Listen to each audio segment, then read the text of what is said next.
ദാനിയേലിന്റെ പുസ്തകം 7-ാം അധ്യായം. ബാബേൽ രാജാവായ ബേൽഷസ്സരിന്റെ 1-ാം ആണ്ടിൽ ദാനിയേൽ ഒരു സ്വപ്നം കണ്ടു. അവന് കിടക്കയിൽ വെച്ച് ദർശനങ്ങൾ ഉണ്ടായി. അവൻ സ്വപ്നം എഴുതി കാര്യത്തിന്റെ സാരം വിവരിച്ചു. ദാനിയേൽ വിവരിച്ചു പറഞ്ഞത് എന്തെന്നാൽ, ഞാൻ രാത്രിയിൽ എൻ്റെ ദർശനത്തിൽ കണ്ടത് ആകാശത്തിലെ 4 കാറ്റും മഹാസമുദ്രത്തിന്റെ നേരെ അടിക്കുന്നത് ഞാൻ കണ്ടു. അപ്പോൾ തമ്മിൽ ഭേദിച്ചിരിക്കുന്ന 4 മഹാമൃഗങ്ങൾ സമുദ്രത്തിൽ നിന്ന് കരേറി വന്നു. ഒന്നാമത്തേത് സിംഹത്തോട് സദൃശവും കഴുകിൻ ചിറകുള്ളതുമായിരുന്നു. ഞാൻ നോക്കിക്കൊണ്ടിരിക്കെ അതിൻ്റെ ചിറക് പറഞ്ഞുപോയി. അതിനെ നിലത്തു നിന്ന് പൊക്കി മനുഷ്യനെ പോലെ നിവർത്തി നിർത്തി. അതിന് മാനുഷ്യഹൃദയവും കൊടുത്തു. രണ്ടാമത് കരടിയോട് സദൃശമായ മറ്റൊരു മൃഗത്തെ കണ്ടു. അത് ഒരു പാർശ്വമുയർത്തിയും വായിൽ പല്ലിൻ്റെ ഇടയിൽ 3 വാരിയെല്ല് കടിച്ചു പിടിച്ചും കൊണ്ട് നിന്നു. അവർ അതിനോട് എഴുന്നേറ്റ് മാംസം ധാരാളം തിന്നുക എന്ന് പറഞ്ഞു. പിന്നെ പുള്ളിപ്പുലിക്ക് സദൃശമായ മറ്റൊന്നിനെ കണ്ടു. അതിൻ്റെ മുതുകത്ത് പക്ഷിയുടെ 4 ചിറകുണ്ടായിരുന്നു.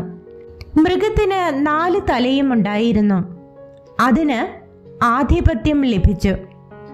രാത്രി ദർശനത്തിൽ ഞാൻ പിന്നെയും ഘോരവും ഭയങ്കരവും അതിബലവുമുള്ള 4-മതൊരു മൃഗത്തെ കണ്ടു. അതിന് വലിയ ഇരുമ്പ് പല്ല് ഉണ്ടായിരുന്നു.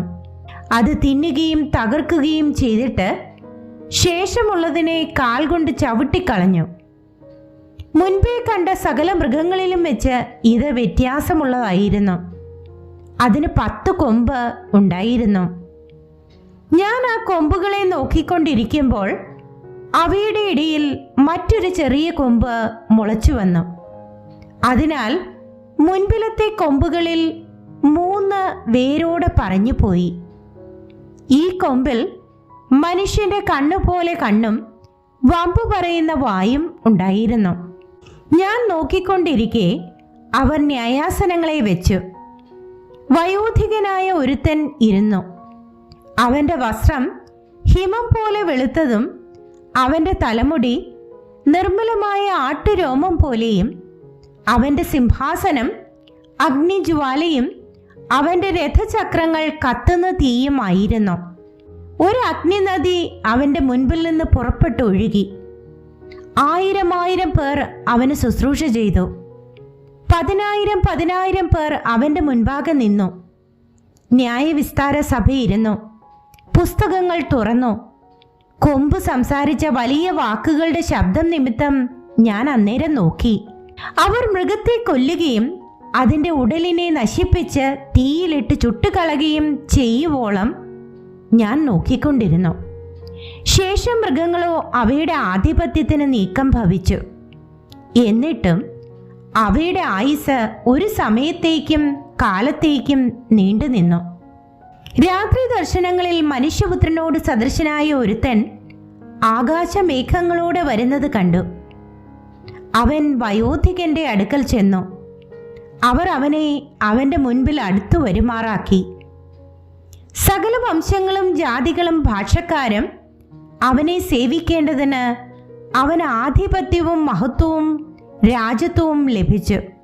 അവന്റെ ആധിപത്യം നീങ്ങിപ്പോകാത്ത നിത്യാധിപത്യവും അവന്റെ രാജത്വം നശിച്ചു പോകാത്തതും ആകുന്നു. ദാനിയേൽ എന്ന ഞാനോ എൻ്റെ ഉള്ളിൽ എൻ്റെ മനസ്സ് വ്യസനിച്ചു. എനിക്കുണ്ടായ ദർശനങ്ങളാൽ ഞാൻ പരവശനായി. ഞാൻ അരികെ നിൽക്കുന്നവരിൽ ഒരുത്തൻ്റെ അടുക്കൽ ചെന്ന് അവനോട് ഈ എല്ലാറ്റിൻ്റെയും സാരം ചോദിച്ചു. അവൻ കാര്യങ്ങളുടെ അർത്ഥം പറഞ്ഞു തന്നു. ആ 4 മഹാമൃഗങ്ങൾ ഭൂമിയിൽ ഉണ്ടാകുവാനിരിക്കുന്ന 4 രാജാക്കന്മാരാകുന്നു. എന്നാൽ അത്യുന്നതനായവന്റെ വിശുദ്ധന്മാർ രാജത്വം പ്രാപിച്ച് എന്നേക്കും സദാകാലത്തേക്കും രാജത്വം അനുഭവിക്കും. എന്നാൽ മറ്റേ സകല മൃഗങ്ങളിലും വെച്ച് വ്യത്യാസമുള്ളതും ഇരുമ്പുപല്ലും താമ്രനഖങ്ങളും ഉള്ളതായി അതിഭയങ്കരമായതും തിന്നുകയും തകർക്കുകയും ശേഷിച്ചതിനെ കാൽ കൊണ്ട് ചവിട്ടിക്കളയുകയും ചെയ്തതുമായ നാലാമത്തെ മൃഗത്തെക്കുറിച്ചും അതിൻ്റെ തലയിലുള്ള 10 കൊമ്പുകളെക്കുറിച്ചും, മുളച്ചു വന്നതും 3 കൊമ്പ് വീഴിച്ചതും കണ്ണും വമ്പ് പറയുന്ന വായും ഉള്ളതും കൂട്ടുകൊമ്പുകളേക്കാൾ കാഴ്ചയ്ക്ക് വണ്ണമേറിയതുമായ മറ്റേ കൊമ്പിനെക്കുറിച്ചും ഉള്ള വിവരം അറിവാൻ ഞാൻ ഇച്ഛിച്ചു. വയോധികനായവൻ വന്ന് അത്യുന്നതനായവന്റെ വിശുദ്ധന്മാർക്ക് ന്യായാധിപത്യം നൽകുകയും വിശുദ്ധന്മാർ രാജത്വം കൈവശമാക്കുന്ന കാലം വരികയും ചെയ്യുവോളം ആ കൊമ്പ് വിശുദ്ധന്മാരോട് യുദ്ധം ചെയ്ത് അവരെ ജയിക്കുന്നത് ഞാൻ കണ്ടു. അവൻ പറഞ്ഞതോ, നാലാമത്തെ മൃഗം ഭൂമിയിൽ 4ാമതായി ഉത്ഭവിപ്പാനുള്ള രാജ്യം തന്നെ. അത് സകല രാജ്യങ്ങളിലും വെച്ച് വ്യത്യാസമുള്ളതായി സർവഭൂമിയെയും തിന്ന് ചവിട്ടി തകർത്ത് കളയും. ഈ രാജ്യത്ത് നിന്നുള്ള 10 കൊമ്പുകളോ എഴുന്നേൽപ്പാനിരിക്കുന്ന 10 രാജാക്കന്മാരാകുന്നു. അവരുടെ ശേഷം മറ്റൊരുത്തൻ എഴുന്നേൽക്കും. അവൻ മുൻപിലത്തവരോട് വ്യത്യാസമുള്ളവനായി 3 രാജാക്കന്മാരെ വീഴിച്ചു കളയും.